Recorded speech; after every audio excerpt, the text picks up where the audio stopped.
and they have a message for the president and BP. And we're going to be checking in with Frank Luntz just minutes from right now. But first, incumbents are running scared ahead of the 2010 midterms, and it's all thanks to the rise of political outsiders backed by the Tea Party. Now, we saw it this week as former Nevada Assemblywoman Sharon Angle became the GOP's pick to dethrone Prince Harry Reid this November. We saw it with Nikki Haley, who just months ago was virtually unknown and is now the likely Republican gubernatorial nominee in South Carolina. And before that, we witnessed the power of the Tea Party out in Kentucky when Rand Paul became the Republican nominee to become the next United States Senator from that state. And the man himself, Dr. Rand Paul, joins me now in studio. Mr. Paul, how are you? Welcome to the program. Congratulations. You know, the night that you won, I called it a Rand slide. I don't know if anyone told you. Yeah, it's pretty amazing. 24-point victory. We came from 11 points behind to a 24-point victory. No one would have predicted it, you know, but I've always said it. You know what? I think it's the year of the outsider. I've never run for office. I'm not a politician. You're an eye doctor. Yeah, but I think government's broken. I think if we don't do something about it, what I really sense and feel in the Tea Party is people are worried. People are concerned for the future of our country, and they see what's going on in Europe, and I think there's a debt bomb ticking in our country, and if we don't do something about it, I worry for the future of our country. I got to be honest, I have the same worries and the same concern, and I know a lot of people write me and call me on my radio show, and they're saying the same thing. You had a great line, and I talked about it the other day with you. I have a message from the Tea Party. It's loud and clear. We have come to take our government back. Yeah, I think really government has gotten away. It's gotten into the hands of the career politicians, and we need some reforms. We used to obey the Constitution, but now I don't think we obey the Constitution. I think we need some rules again. One, the Constitution would be good for starters, but two, I think we should have term limits. I think we should limit how long they stay in Washington, and I think we should force them to balance the budget by law. We'll never do it unless we make them do it. Yeah, it's true, and especially when you look at the population aging. We're told Social Security will be in the red by next year. Medicare is going bankrupt. You know, trillion-dollar deficits as far as the eye can see. $19 trillion in debt by the year 2015. It's unsustainable. I mean, this is simple math. This is basic economics. Well, Federal Reserve Chairman said exactly that, unsustainable. Yeah. And when you have someone who usually tries not to scare the marketplaces by what he says, saying that the debt is unsustainable, that's a potent word. I mean, that really concerns me. It concerns me too. All right, I got to tell you a funny story. Now, with your dad, who is a controversial figure by every stretch of the imagination, you know that. But I got to tell you something, on economic issues, on fidelity to the Constitution, you know, I find your dad a pretty articulate, outspoken, somebody I agree with on a lot of issues. I probably disagree with him more on national defense issues. You don't identify yourself as a libertarian, though, like your father. I call myself a constitutional conservative, and when I talk about what government should do, I think the primary enumerated function, the primary enumerated power is national defense, bar none.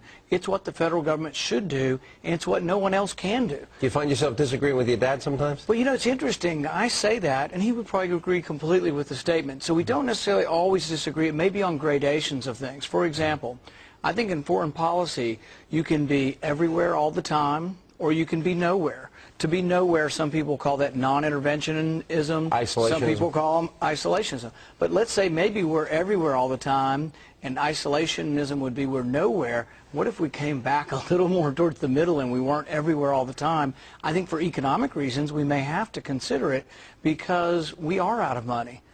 Yeah, well, I don't think we're everywhere, but we got to pick our spots. If the United States is not involved militarily, what would the world look like?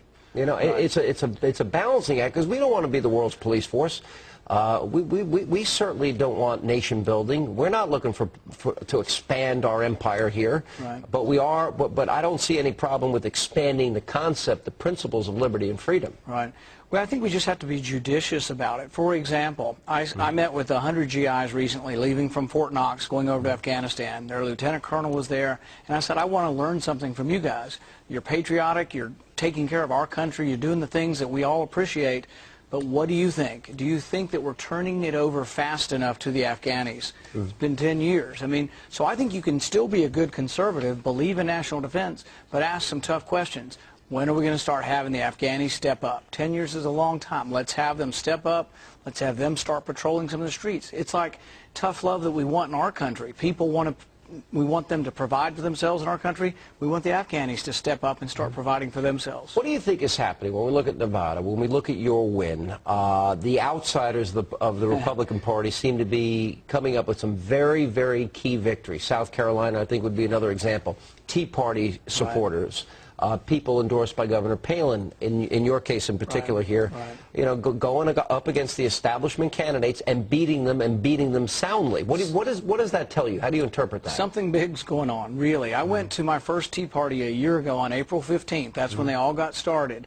I went down to my square. My youngest son was playing baseball, and I was the coach, and I took time off, went down. I thought, well, there'll be 20 people there, and I'll be right back to the game. I got there, and there were 700 people. And I live in a small town. 700 people in the square. Something big is going on. People are marching in Washington. You've seen the marches. Sure. Hundreds of thousands of people. It's an enormous movement, and it's spontaneous. It's not directed by Sean Hannity. It's out there. No, there's no one leader. And we were, that April 15th, we were in Atlanta. 25,000 people showed up. I mean, it was a massive crowd. And I think it's for the very thing. I think people are looking for the basics. Balance your budget, live within your means, strong national defense. I don't think people want national security, but this government, one-party rule seems to be going against the will of the people, which is something historically we've never seen before. It's usually government up by and for the people. This is government up by for Obama, Reid, and Pelosi. Right. And I think they want them to read the bills. I mean, the bank bailout bill, I mean, you're right. People laugh. Read the bill, okay. You know what I propose? I propose they wait 1 day for every 20 pages. So if it's a 1,000-page bill, let's wait 50 days and let's read it. They're still discussing what is in the health care bill. Yeah. They're not quite positive what's in the health care bill. 2,500 pages. But the bank bailout bill was printed at midnight, 1,000 pages, and passed by noon the next day. Yeah. No one can read it, and no one knows what's in it. Yeah. Let me ask you about the one controversy that came up after you won the primary. Right. I looked at your statement. When I first saw the news coverage of it, I said, what? He doesn't support the Civil Rights Act? That's how it was portrayed. And you clearly laid out just the opposite, and it was very clear. I've probably given 400 speeches. I'm not for repealing the Civil Rights Act. It's not part of my platform. It's not part of the Tea Party platform. I see this as a way to try to not just destroy me, but now that I've become a leader in the Tea Party, they want to destroy the Tea Party. It's always been part of their agenda, but let me be very clear. I'm not for repealing the Civil Rights Act, would have voted for it. But you said that message was there, but they tried to purposely distort what you had said. Yeah, in fact, I was on sort of a left-leaning network that started this going, and they said all day long I was for repealing it based on the words of my Democrat opponent, but not based on my words. And that's how it all got started.